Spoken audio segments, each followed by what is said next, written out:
ये डिक्टेशन आपको prime steno की तरफ से दी जा रही है। डिक्टेशन स्टार्ट होगी 5 सेकंड में, बहुत ध्यान से लिखिएगा। स्टार्ट।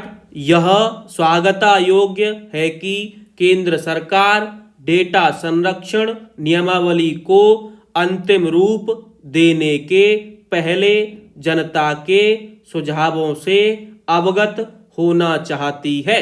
इस दृष्टि से उसने इस नियमावली का मसौदा जारी किया है। आज डाटा सुरक्षा एक अनिवार्य आवश्यकता है, क्योंकि लोगों के निजी डेटा की चोरी और उसके दुरुपयोग के मामले बढ़ रहे हैं। कई बार तो सोशल मीडिया कही जाने वाली इंटरनेट कंपनियां ही इस डाटा का दुरुपयोग करती हैं। लोगों का डाटा चोरी होता ही रहता है।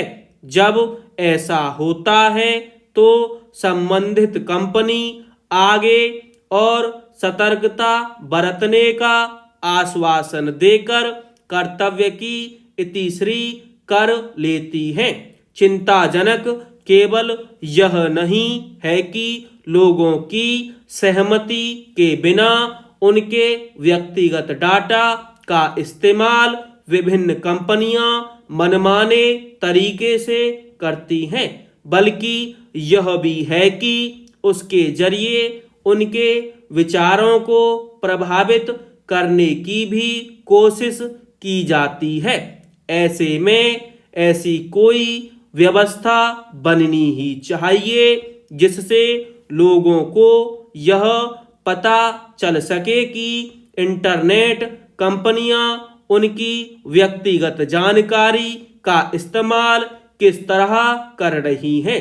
यह भी जरूरी है कि देश के लोगों का डाटा देश में ही रहे।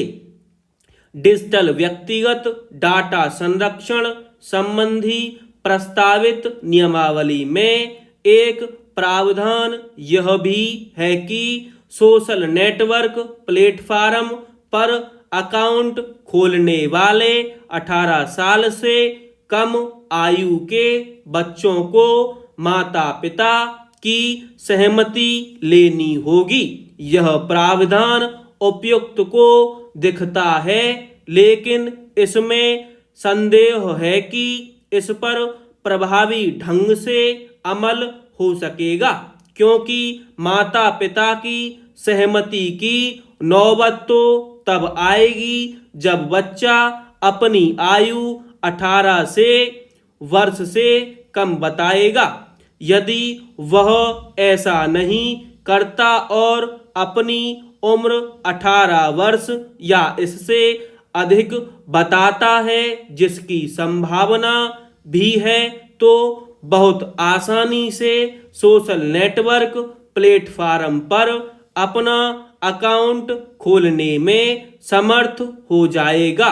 यह किसी से छिपा नहीं कि ऐसे प्लेटफॉर्मों पर बहुत सी सामग्री ऐसी होती है जो बच्चों के लिए उपयुक्त नहीं होती। ऐसे प्लेटफॉर्म बच्चों के स्वाभाविक विकास में बाधक बनने के साथ ही उन्हें मोबाइल का लती भी बना रहे हैं। इसके चलते ही ऑस्ट्रेलिया ने अभी हाल में बच्चों को सोशल मीडिया के दुष्प्रभावों से बचाने के लिए यह कानून बना दिया है कि कोई भी सोशल नेटवर्क प्लेटफॉर्म 16 वर्ष से कम आयु के किसी बच्चे का अकाउंट नहीं खोल सकता। यह बहस का विषय है कि क्या भारत को भी ऐसा करना चाहिए। इस बहस के बीच यह भी समझा जाना चाहिए कि बच्चों को सोशल नेटवर्क साइट्स के दुष्प्रभावों से बचाने की जिम्मेदारी केवल सरकार पर नहीं डाली जा सकती। यह जिम्मेदारी अभिभावकों को भी उठानी होगी। उन्हें यह देखना होगा कि यदि उनका बच्चा मोबाइल फोन का उपयोग कर रहा है तो वह किस तरह की सामग्री देख रहा है।